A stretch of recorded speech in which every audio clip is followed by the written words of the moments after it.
Nabi, ada sebuah kisah bahwasanya dikatakan oleh para ulama kita bahwasanya sholawat Nabi itu adalah gurunya orang yang tidak pernah punya guru. Artinya dalam keadaan kita sibuk sekali, busy dengan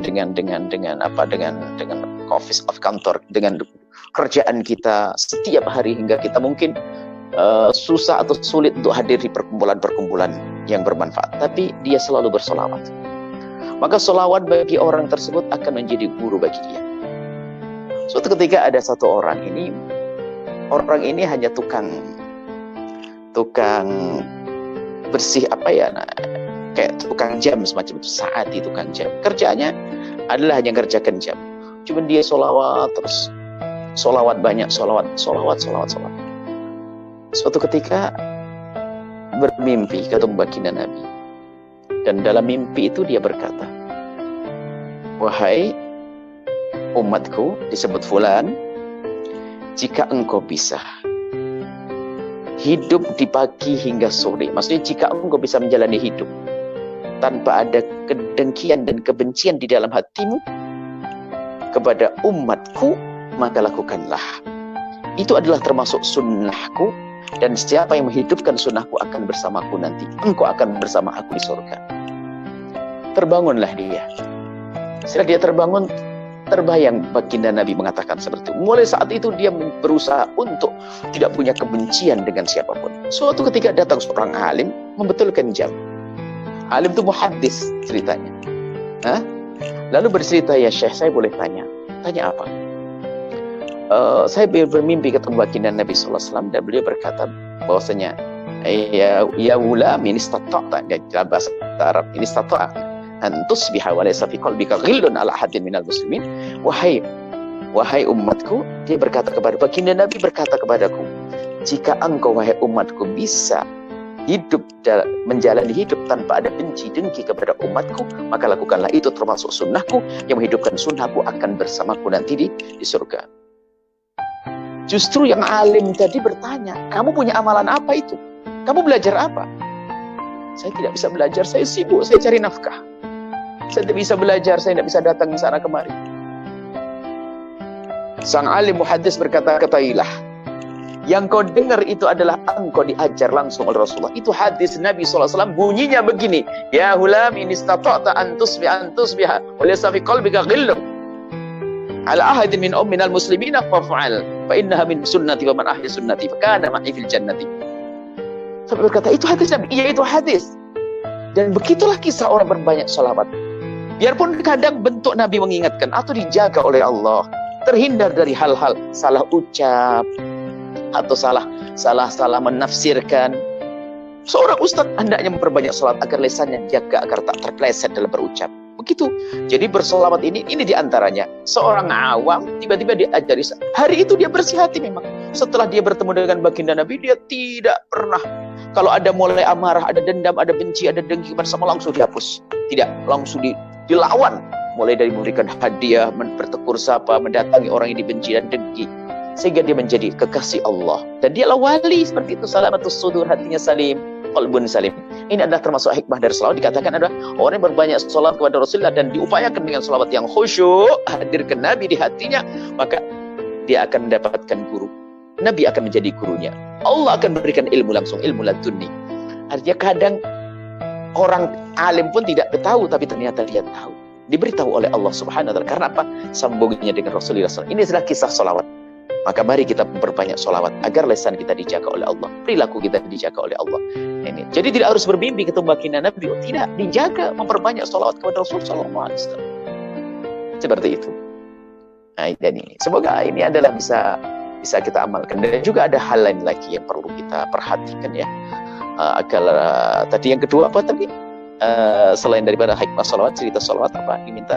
Ya, kisah-kisah yang boleh sebagai ibu bapa kita boleh sebagai contoh lah untuk kita pulang, sebelum kita pulang, ibu bapa yang menonton dia dapat hayati kisah yang dapat membuatkan anak-anak rasa lebih cinta kepada baginda Nabi sallallahu alaihi wasallam. Contohnya Subhanallah yang diberikan ataupun ceritakan kepada anak mereka. Baik, subhanallah. Banyak cerita-cerita pecinta dan perindu baginda Nabi SAW. Mungkin bisa dicari juga, akan tapi perlu kami hadirkan nanti sekelumit di sini, di antara cerita tentang bagaimana kerinduan kecintaan Sayyidina Bilal bin Rabah yang pernah kami hadirkan dalam kisah itu.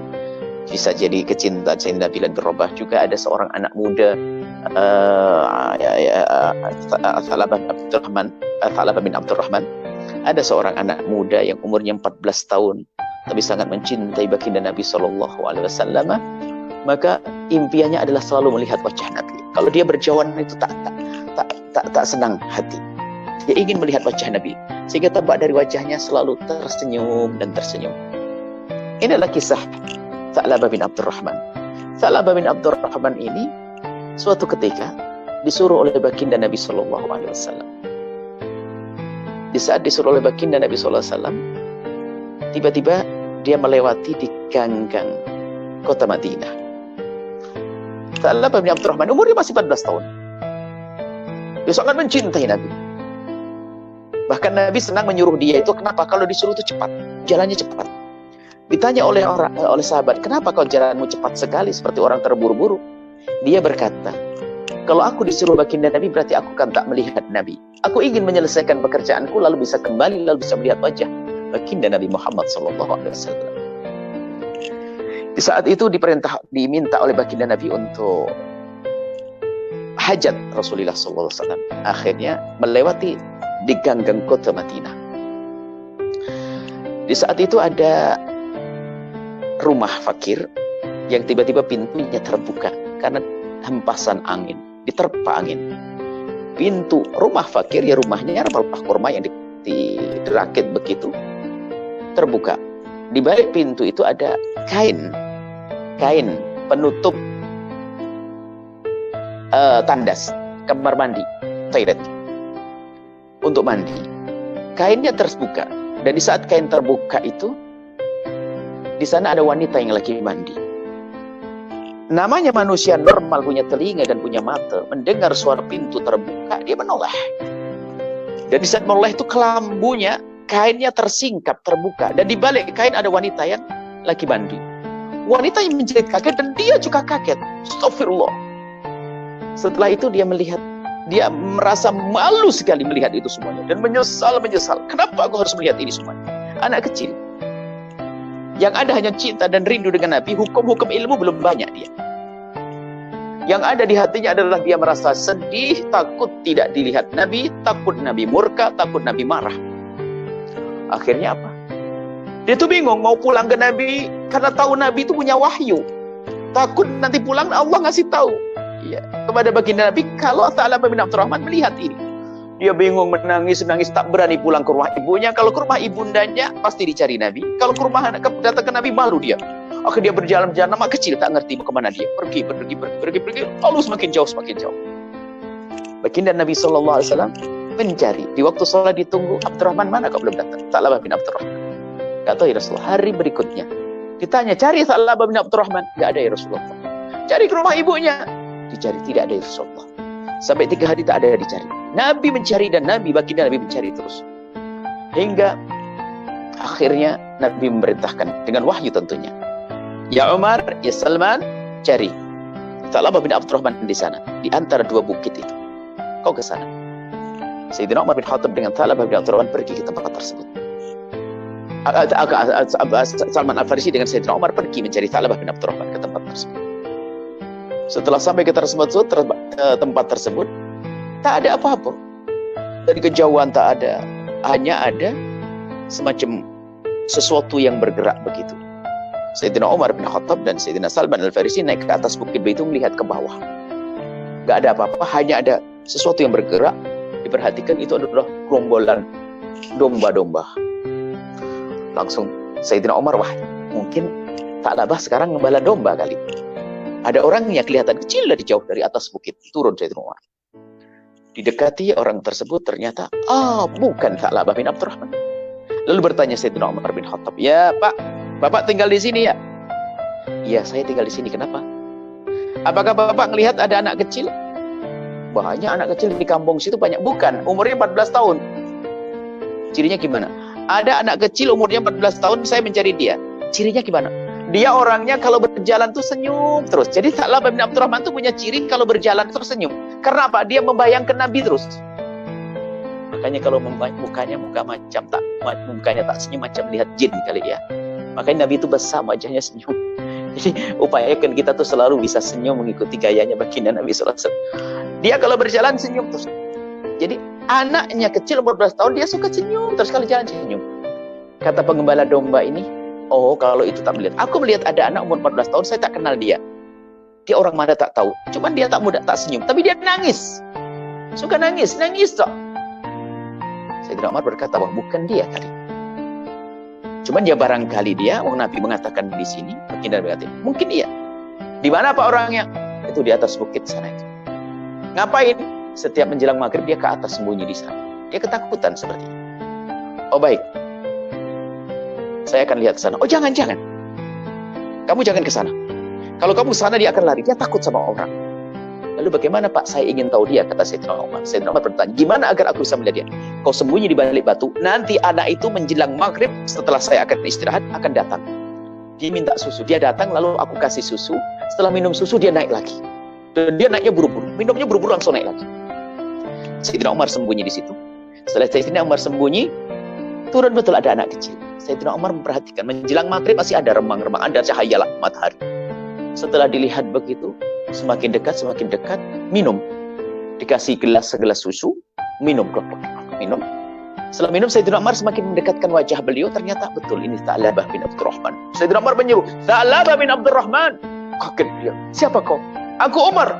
Ya Umar, kenapa kau datang ke sini? Apakah ada wahyu turun mengatakan Tha'labah melakukan dosa?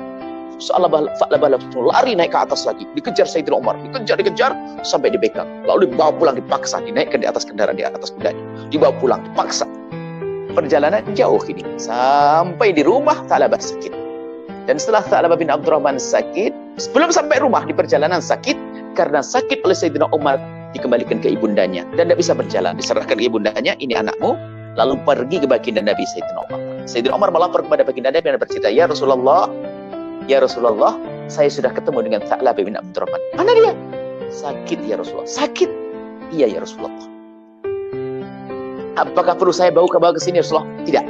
Kata baginda Nabi. Aku yang akan datang ke sana. Aku akan lihat dia. Baginda Nabi datang ke tempatnya Tha'labah bin Abdurrahman. Diketuk pintunya mengucapkan salam. Tha'labah bin Abdurrahman ketakutan di dalam. Ibunda yang bersilakan masuk ya Rasulullah, silakan masuk. Tha'labah bin Abdurrahman menutupkan wajahnya ke bumi. Takut melihat Rasulullah. Ya Tha'labah, aku Rasulullah. Iya ya Rasulullah, aku dengar, aku tahu ya Rasulullah. Tapi aku malu. Lemas. Kenapa ya Tha'labah? Ada apa dengan kau? Tidak Rasulullah. Lemas sekali Tha'labah bin Abdurrahman. Oleh Rasulullah diangkat kepala beliau, diletakkan di pahanya Rasulullah. Paha mulia baginda Nabi. Jadi kepala Sayyidina Tha'labah diletakkan di paha suci baginda Nabi SAW. Di saat diletakkan di paha suci baginda Nabi, Tha'labah menurunkan kepalanya langsung. Diturunkan lagi. Dinaikkan lagi, enggak mau. Kenapa ya? Biar kau duduk yang enak di bangkuanku, kata Rasulullah. Tha'labah berkata, tidak ya Rasulullah. Kepala ini tidak pantas duduk di bangkuan sucimu ya Rasulullah. Memangnya kenapa kau Tha'labah? Kau telah melakukan apa? Karena kepalaku membawa mata yang telah melihat sesuatu yang Allah murkai ya Rasulullah. Kenapa ya Tha'labah? Apa yang kau lakukan? Diceritakan oleh Tha'labah bin Abdurrahman, dipegang Rasulullah. Cerita kau. Cerita. Setelah Nabi mendengar cerita, lalu Nabi bertanya, Tha'labah, aku sudah dengar cerita darimu. Kau melihat seperti itu dan kau menyesal, kau sedih, kau menangis. Sekarang aku mau tanya, kau pengen apa? Aku ingin selalu bersamamu di dunia dan di akhirat ya Rasulullah. Aku takut di saat aku melihat yang haram itu, lalu aku tidak bisa melihatmu lagi nanti ya Rasulullah. Lalu kau minta apa lagi? Aku minta Allah mengampuniku. Dua permintaan. Minta bersama Nabi, melihat Nabi, dan minta diampuni. Sayyidina Nabi mengatakan, Allah sudah mengampunimu. Karena kau melihatnya tidak sengaja. Satu. Yang kedua, engkau akan bersamaku nanti di surga, melihatku di surga. Setelah itu Tha'labah berkata, ya Rasulullah, kenapa Tha'labah? Aku merasa bahwa di antara kulit dengan dagingku ada semut yang merayap. Ada semut yang merayap ya Rasulullah. Ya Tha'labah bin Abdurrahman, itu tandanya kau akan wafat, ajalmu sudah dekat, akan dicabut nyawa. Ucapkanlah kalimat thayyibah, la ilaha illallah. mengucapkan la ilaha illallah. Nabi mengatakan, Nabi membimbing, Nabi mentalkin la ilaha illallah. Ditiru la ilaha illallah. Dan setelah itu tutup usia, meninggallah Tha'labah bin Abdurrahman di pangkuan kaki Nabi, matanya ditutup oleh Rasulullah, kemudian dimandikan oleh Rasulullah SAW, disolati oleh Rasulullah SAW, kemudian diantarkan jenazahnya oleh Rasulullah SAW. Bahkan di saat Nabi mengantarkan jenazahnya, Sayyidina Umar datang, Sayyidina Abu Bakar datang, dan Nabi berjalan dengan cincin. Cincin itu adalah mungkin bahasa Jawa, cincin ada dengan kayak berdesak-desakan begitu. Lalu sahabat Abu Bakar bertanya, ya Rasulullah, kenapa engkau berjalan seperti itu, seperti berdesak-desakan? Padahal tempat kan luas ya Rasulullah. Nabi menjawab, demi Allah aku melihat malaikat datang mengiringi jenazahnya Tha'labah bin Abdurrahman. Baik, ini sebuah kisah. Lihat. Hikmahnya apa? Lihat. Kalau sudah orang mencintai baginda Nabi, impiannya adalah bersama Rasulullah. Melakukan dosa kecil menjadi gede. Takut matanya tidak bisa melihat Rasulullah. Dan sengaja kisah ini sering kami hadirkan untuk anak-anak muda. Karena apa? Zamannya zaman internet, zaman handphone, zaman lihat. Masya Allah. Ngaku cinta Nabi, tapi yang dilihat apa kira-kira? Ini melihat apa di kamarnya? Ini Tha'labah bin Abdurrahman melihat tidak sengaja. Dia lihat tak sengaja, tapi karena cinta di dalam hatinya takut tidak bisa melihat Rasulullah. Dan karena ini yang pertama, mari kita jaga mata kita, anak-anak kita. Kita biasakan untuk menghindar dari yang haram. Yang pertama. Yang kedua apa? Kalau orang mencintai baginda Nabi, lihat. Nabi yang mencari. Dan bahkan nanti di padang mahsyar kalau kita mencari baginda Nabi gak bisa. Tapi Nabi yang bisa mencari kita. Nabi akan melihat tanda pada kita kalau kita ada cinta kepada baginda Nabi. Kalau kita mencari Nabi nggak bisa, Nabi terlihat karena pancaran cahaya memenuhi mahsyar. Kita bisa melihat pancaran cahaya Nabi, tapi nggak bisa mendekat kalau tidak ada cinta di hati. Tha'labah bin Abdurrahman karena ada cinta di dalam hatinya, maka lihat dia menghindar dari kemaksiatan. Yang kedua apa? Dicari oleh Rasulullah, bukan dicari sampai di saat wafat ditalkin oleh Rasulullah. Kemudian dikafani oleh disolati Nabi, dikafani Nabi, disolati, bahkan diantarkan jenazahnya oleh Nabi, dijanjikan kebersamaan dengan baginda Nabi SAW. Ini buah daripada mahabbah Rasulullah SAW. Masih banyak kisah-kisah, insya Allah ini adalah di antaranya. Baru juga karena apa? Kami senang dengan kisah ini untuk anak-anak muda. Karena apa? Hari ini adalah hari mata kita sering dirusak oleh apa yang Allah berikan kepada kita dari handphone, televisi dan sebagainya. Kadang kita tidak ingin melihat itu, tapi tiba-tiba datang berita kabar itu. Maka paling enak kita puasa tak solehat macam-macam itu, tak lihat internet ini. Tapi hari ini nggak mungkin kita menghindar dari itu. Akan tapi kalau ada kunci mahabbah ke Rasulullah, bisa akan melihat langsung ingat Rasulullah. Aku kalau melihat ini terus tidak akan melihat Rasulullah, maka langsung ditutup. Astagfirullah, astagfirullah, astagfirullah. Indah. Itu di antara kisah. Banyak insyaallah kisah-kisah.